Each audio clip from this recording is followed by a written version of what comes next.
ordinary loop. It is a simple repeat of one action, and this one will be used as a base for considering other loop types. Create a new composition, size 600 by 600, 30 frames per second, and duration of 4 seconds. Draw a tree.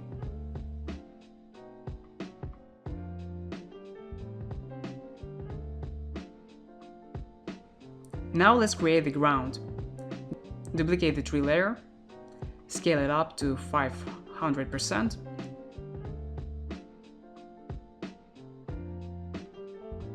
rotate it to -90 degrees, and place it lower according to the grid.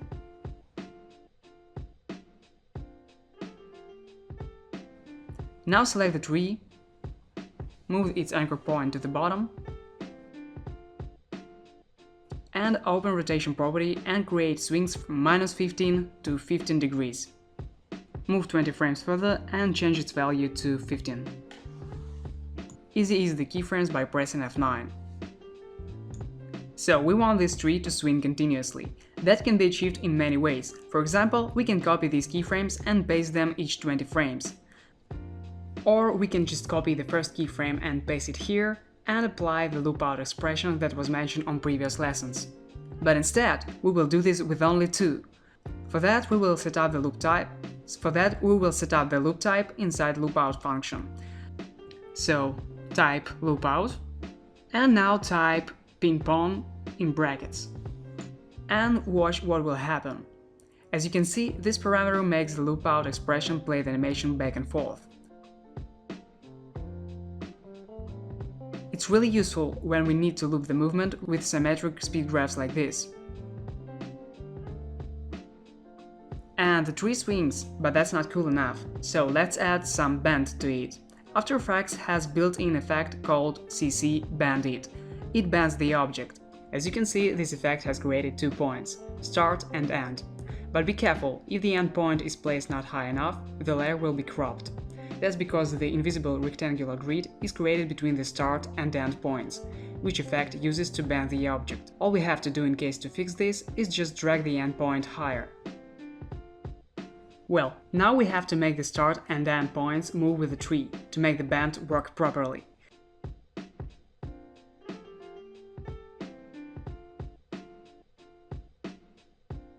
Just click with Hold Alt on Start and End parameters and type expression to comp and in brackets value.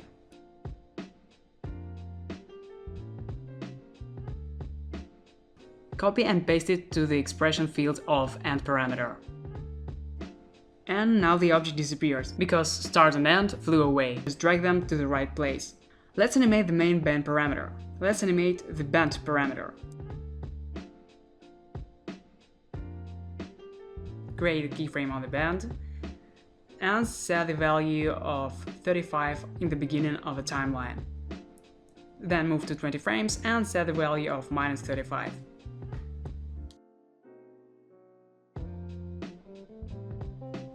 Make easy ease and add loop-out ping-pong expression to it. So now we have swinging tree animation, but these swings are not cool enough. To make it more natural, select the bend keyframes and offset them approximately on 5 frames. Now it's much better.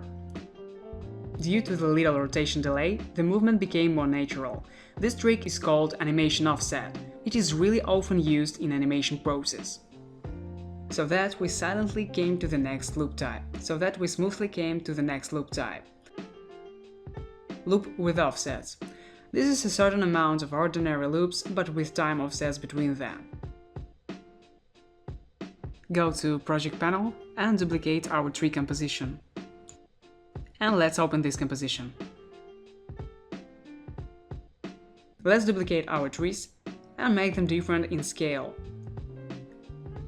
Place them like this and offset them on a timeline. Now we have the loop with offsets. By the way, we can make this type of loop not only by offsetting duplicates of one animated object. We can complement it with another loop's animation. For example, we added these fighting ducks. So how to make the right offset so that all actions will be looped, even when we have a lot of them? The first thing you have to understand is dependence of movement duration from loop duration. For example, we are going to create a loop of 30 frames long. All animation with repeats or without them must fit this duration. They can have duration of 5, 6, 10 or 15 frames. So there must be no remainder on dividing 30 by duration of animation. So if we made a loop in which all the animation's durations are multiples of 5 and the only one is multiple of 12, we would have to make the loop at least 60 frames long. And the next important thing is offset size. You can offset animation forward and backward maximum on half of action duration. Usually, you'll get a quite strange synchronism with half duration offset, and after half, you'll get the same result as you would have with offset in opposite direction. And the another interesting thing about the dogs is that they animated with paths. And the question appears, how to loop path animations, if loop out doesn't work in these cases. So, for this, we have a special expression for you. I will demonstrate its work on a real example, create a new composition and draw a simple path. Animate it like this. If we put a default loop-out expression to the path, it won't work, because it works only with properties which have numeric values. But if you paste here a special expression, everything will work like it should. You can copy this expression from the description to this video. This expression creates a time remapping simulation, playing all the things between first and last keyframes. By default, pin pawn is switched on in this expression. Just change this true to false in case you want a simple cycle animation. This expression is cross-functional, so you can loop any property using it. Just paste it in expression field of any animated parameter. And the next type is continuous loop. It calls this way because it creates the illusion of continuous movement. On the following example, it is used for camera movement in 2D space. And on this example is used for camera movement in 3D space. It's pretty simple, so we won't stop on this type. But we will consider in details the next type, recursion. It is a particular case of continuous loop. We can describe this as infinite appearing of similar objects directly from themselves. The most vivid example is Fractal. It's really easy to get sucked into well-done recursion. This is the main thing about it. You know what I mean if once you have spent more than 1 minute looking on one animation. So let's create the simplest recursion example from our tree.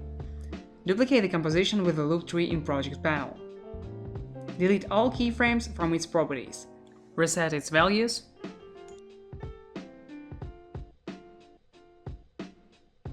And replace anchor point to the center of object. It's our base, and now let's make a leaf or small branch pop up from the tree. Duplicate the tree,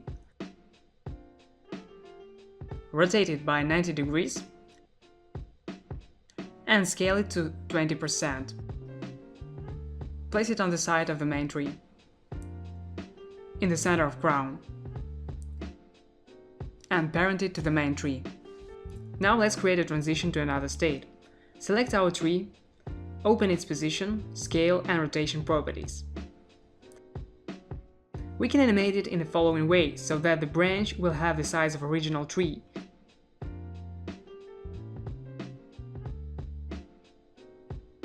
And the original tree will be rotated by 90 degrees and turn into ground. Cool! Now parent the ground to our tree, and see what we got.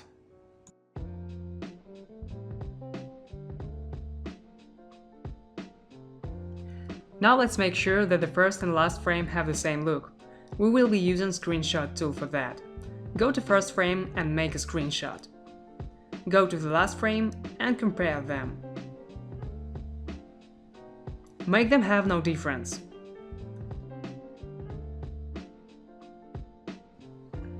Cool, they are the same now. Now we need to make the branch appear by animating its rotation and bend. Set the rotation to -30 and bend to -100. Then move 10 frames further and make the bend 0 and rotation 90 degrees. Add bounce expression to these properties.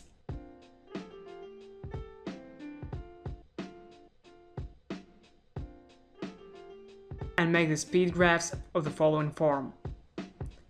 And remember that the last keyframe shouldn't have the 0 speed.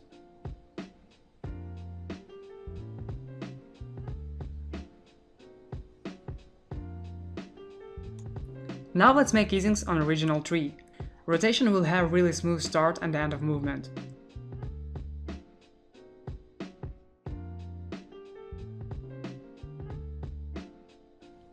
Such a strange form of revs is prompted by one interesting optical illusion that occurs when asymmetrical objects are approaching to the camera. It seems like they're slowing down a little in the last moments. In case to compensate the effect of this illusion, we need to slightly increase the movement speed as camera zooms in. There is no clear recipe for perfect rev shape for these cases. It depends on animation you are working on, and it's usually done by sight. Perhaps the most interesting type is combined loop. This can be met most frequently. For example, we combined continuous loop of horizontal movement, loop of offsets with fighting ducks, and the first example just simple loop of swinging tree, and that's all in one animation. Now let's sum up. We have learned 5 main types of animated loops. Ordinary loops of repeated movements, loop with offsets, continuous loop of linear movement, recursion, and combined loop. We also find out how to loop path animation and learn new loop out types. So in general we can use 4 types. The first one is cycle. It repeats the animation between first and last keyframes. Ping pong, which plays animation back and forth, and offset and continue. The easiest way to see the work principle of loop out offset is on the example of ball jumping on stairs animation. We loop the one jump and each next starts from the end of previous. Continue loop out type is useful in cases we need to loop linear movement. Create a keyframe on rotation property, then move 20 frames further and change the value to 180. Now play the animation. And you see that it continues rotating even after it reaches value of 180. Loop out took the speed from the last keyframe and created the continue of movement using this speed. So by changing the interval between these 2 keyframes, we can control the speed of rotation.